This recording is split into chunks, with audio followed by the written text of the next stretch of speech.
बिस्मिल्लाहिर्रहमानिर्रहीम। अस्सलाम वालेकुम डियर स्टूडेंट्स, उम्मीद करता हूँ आप सब लोग ठीक ठाक होंगे, खैरियत से होंगे। इस वीडियो में हम क्लास 10 की केमिस्ट्री स्टार्ट करने वाले हैं। क्लास 9 की chemistry A to Z chapter number 1 fundamental of chemistry से लेकर चैप्टर नंबर 8 केमिकल रिएक्टिविटी तक सारी की सारी मैंने की हुई है विद एक्सरसाइज। इंशाल्लाह आज के बाद हम क्लास 10 की केमिस्ट्री स्टार्ट करने वाले हैं। इसका क्लास 10 की केमिस्ट्री का जो फर्स्ट चैप्टर है वो है केमिकल इक्विलिब्रियम।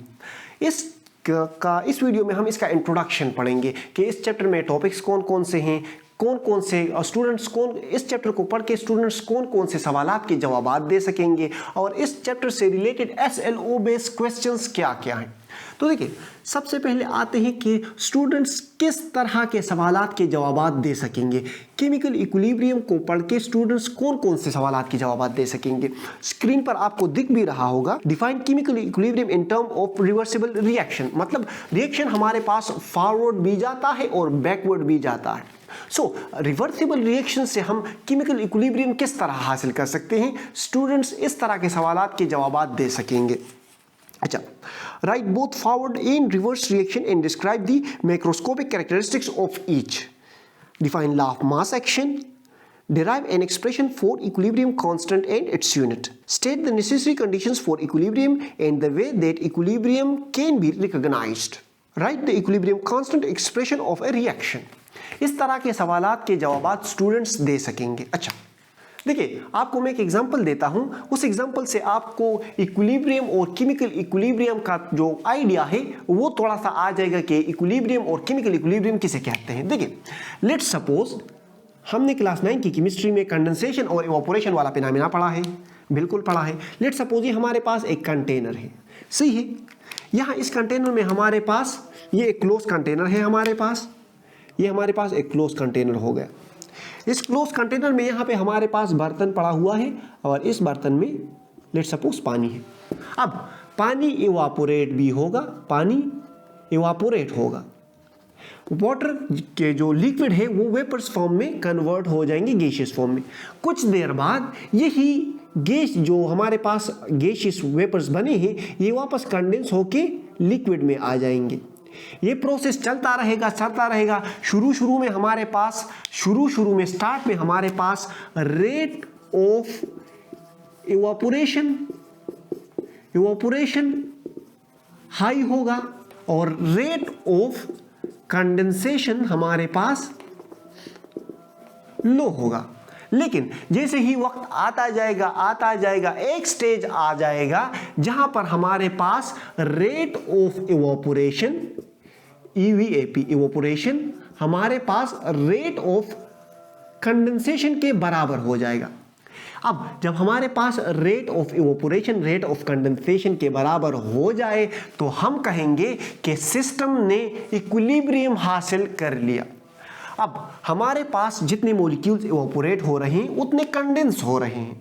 हम क्या कह सकते हैं यहाँ पर कि सिस्टम ने इक्विलिब्रियम हासिल कर लिया। बिल्कुल इसी तरह कुछ रिएक्शंस इस तरह होते हैं जो हमारे पास कंप्लीटली ट्रांसफर नहीं होते। मतलब लेट्स सपोज हमारे पास एक प्रोडक्ट है, एक सब्सटेंस है A, इसने B के साथ रिएक्शन किया और हमारे पास प्रोडक्ट बन गया A और B।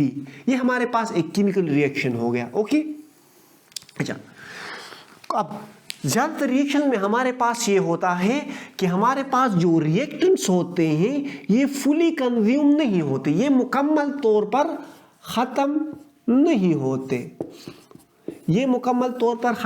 होते। इसकी वजह ये होती है कि ये जो हमारे पास AB बन रहा है, इसने प्रोडक्ट AB बना लिया, A ने B के साथ रिएक्ट करके प्रोडक्ट AB बना लिया।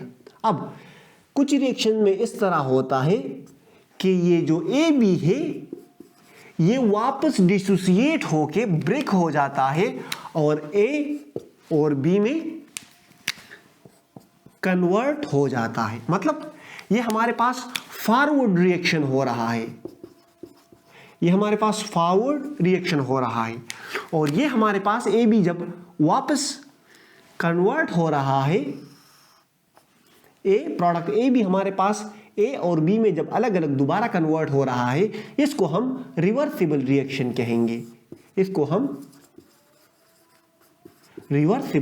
रिएक्शन कहेंगे। एक होता है हमारे पास फॉरवर्ड रिएक्शन, ए ने बी के साथ रिएक्ट करके ए बी बना लिया, और बैकवर्ड रिएक्शन हमारे पास क्या हुआ कि ए बी वापस डिसोसिएट होके ए और बी में कन्वर्ट हो गया। अब इस तरह के रिएक्शन को हम इस तरह लिख सकते हैं कि ए और बी ये फॉरवर्ड एरो और ये रिवर्सिबल एरो। ये एरो हमारे पास इक्विलिब्रियम को शो करता है, इक्विलिब्रियम को ये एरो शो करता है। लेट्स सपोज हमारे पास 50 मॉलिक्यूल्स ए के हैं, इनिशियली हमारे पास 50 मॉलिक्यूल्स ए के हैं और 50 मॉलिक्यूल्स बी के हैं। अच्छा, अब ए ने बी के साथ रिएक्ट करके प्रोडक्ट बना लिया, तो हमारे पास प्रोडक्ट का ये ए की तादाद हमारे पास 50 से कम होके 25 हो गई और बी की तादाद भी हमारे पास 25 हो गई और हमारे पास 25 ए बी बन गए। सही है। अच्छा, अब इसकी जो कंसंट्रेशन है ए बी की कंसंट्रेशन वो 25 से कम नहीं हो रही। हमने देखा कि इस ए बी की जो कंसंट्रेशन है वो 25 से कम नहीं हो रही हमारे पास। अच्छा, होना तो ये चाहिए था कि 50 ए को 50 बी मॉलिक्यूल के साथ रिएक्ट करके 50 ए बी बनाना चाहिए था। मतलब 50 ए को यहाँ पे लिख लेते हैं, इसको मिटा देते हैं इस तरह। देखिए, होना तो ये चाहिए था कि 50 ए मॉलिक्यूल को 50 बी मॉलिक्यूल के साथ रिएक्ट करके मुकम्मल तौर पर 50 ए और बी मॉलिक्यूल्स बनाने चाहिए थे, लेकिन हमने ये नोट किया कि रिएक्शन कंप्लीट होने के बाद भी हमारे पास 25 ए मॉलिक्यूल्स रहते हैं, 25 बी मॉलिक्यूल्स रहते हैं और हमारे पास 25 ए बी बने हैं।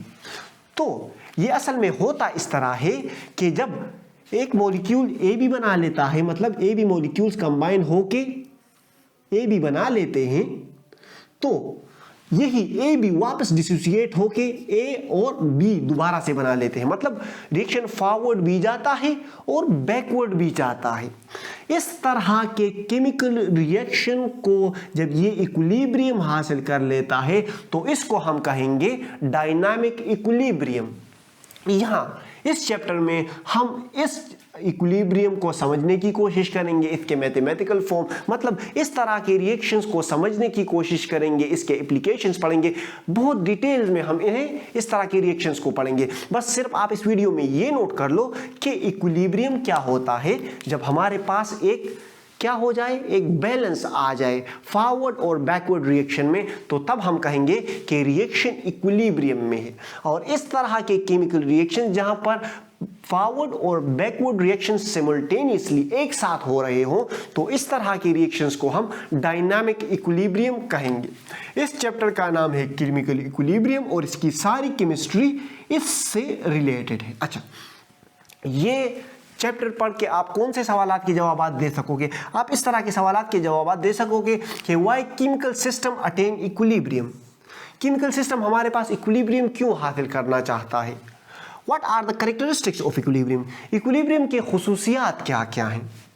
अच्छा, what happened to a system at equilibrium when change is imposed on system? जब हम एक्सटर्नल फैक्टर्स को, टेम्परेचर को, प्रेशर को, कंसंट्रेशन को, इस तरह के फैक्टर्स को जब हम एक्सटर्नल फैक्टर्स को चेंज करते हैं, तब हमारे पास सिस्टम पर क्या इम्पैक्ट पड़ता है, क्या असर पड़ता है, सिस्टम के साथ क्या होता है जब हम एक्सटर्नल फैक्टर्स चेंज करते हैं। How to calculate the concentration of reactant and product present for a system at equilibrium. हम अगर कोई सिस्टम इक्विलिब्रियम में है तो उसमें हम कंसंट्रेशन ऑफ रिएक्टेंट और प्रोडक्ट कैसे कैलकुलेट करेंगे। इस चैप्टर में बेसिकली हम सारे यही तरह के कॉन्सेप्ट्स पढ़ेंगे। इस चैप्टर के टॉपिक्स हैं हमारे पास reversible reaction and dynamic equilibrium. Reversible reactions और डायनामिक इक्विलिब्रियम को हम एग्जांपल्स के साथ और चार्ट्स के साथ, डायग्राम्स के साथ समझने की कोशिश करेंगे। हम लॉ ऑफ मास एक्शन को पढ़ेंगे कि लॉ ऑफ मास एक्शन क्या होता है। हम derivation of expression for equilibrium constant, हम इक्विलिब्रियम कांस्टेंट के लिए एक इक्वेशन डिराइव करेंगे, एक एक्सप्रेशन डिराइव करेंगे। We will do the derivation of expression for equilibrium constant. अच्छा, हम इक्विलिब्रियम के कंडीशंस पढ़ेंगे, हम equilibrium constant and its unit के बारे में पढ़ेंगे, और हम जो इक्विलिब्रियम है इसके इम्पोर्टेंस को और इसके जो एप्लीकेशंस है, इक्विलिब्रियम कांस्टेंट के इम्पोर्टेंट और इसके एप्लीकेशंस जो हमारे पास डेली लाइफ में यूज़ होते हैं वो पढ़ेंगे। इस चैप्टर के ये टॉपिक्स हैं। इस चैप्टर से जो आप पढ़ोगे आप इस तरह के सवालात के जवाब दे सकोगे इंशाल्लाह। बड़े डिटेल से प्यारे खूबसूरत तरीके से हम इस चैप्टर को पढ़ाएंगे। बस सिर्फ आपने करना ये है कि हमें दुआओं में याद रखना है और सब्सक्राइब वाला बटन लाजमी दबाना है। बाकी हंसते रहें, मुस्कुराते रहें, दिलों का ख्याल रखें, खुशियाँ बांटें, वालिदैन का एहतराम करें। अल्लाह हाफिज़।